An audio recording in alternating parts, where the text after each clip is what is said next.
আসসালামু আলাইকুম রহমতুল্লাহি ওবরাকাতুহ। সকলে কেমন আছেন? আশা করছি ভালো আছেন। আমিও আপনাদের দোয়া আলহামদুলিল্লাহ ভালো আছি।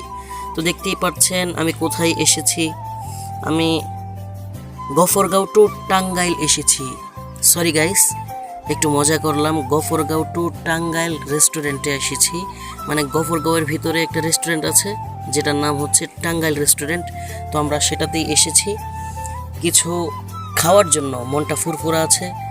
আর দু একদিনের ভিতর একদম পুরোপুরি ক্লাস শুরু হয়ে যাবে, মানে ভর্তি কার্যক্রম শেষ হয়েছে। তো রিল্যাক্স মোডে চলে এসেছি খাওয়ার জন্য।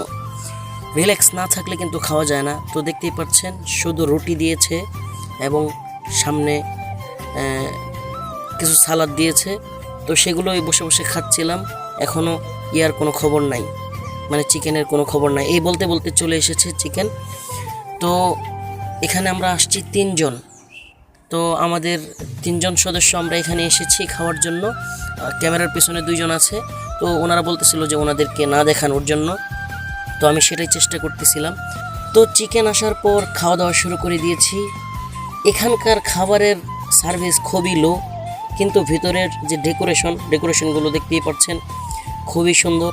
আমি দেখেন আপনাদেরকে দেখাইতেছি ঘোরায়া।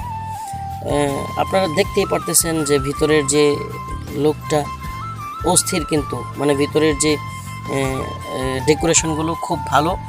বাকি আমরা এমন একটা মাঝামাঝি অবস্থায় আছি, মানে মাঝামাঝি লোকেশনে আছি। হোসেনপুর এবং গফরগাঁওয়ের মাঝামাঝি আছি। এখন আমরা দ্বিধাদ্বন্দ্বের ভিতরে পড়ে যাই যে কোথায় যাব। আসলে এখানের ডেকোরেশন সুন্দর আর হোসেনপুরের খাবার সুন্দর। হোসেনপুরের খাবার খুব ভালো লাগে খাইতে, আর এখানের খাবারটা সেখানকার তুলনায় একটু নর্মাল। বাকি ডেকোরেশন খুব ভালো, কিন্তু হোসেনপুরের যে রেস্টুরেন্টটা আছে ওটাতে ডেকোরেশন ভালো না। আর সবথেকে বড় বিষয় হচ্ছে এখানে মানে ঠিকমতো সার্ভ করতে পারে না। মানে এক রুটি খায় অনেকক্ষণ বসে আছি, কিন্তু রুটি আসতেছে না। তো অনেক অপেক্ষার পর আরেকটা রুটি আসছে, আবারও খাওয়া শুরু করেছি। তো এত গরম রুটি দিছে, দেখতেই পাচ্ছেন আমি ধৈরেই মানে হাত ঝাড়ানো শুরু করছি, কারণ মানে গরম, প্রচুর গরম।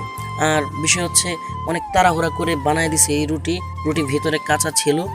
তো খায়া মজা পাই নাই আর কি। প্রথম রুটিটা খাইছি, ওইটা খুব ভালো লাগছে। যাই হোক, মানে এরকম মাঝে মধ্যে আপনারা খাইতে যাইবেন।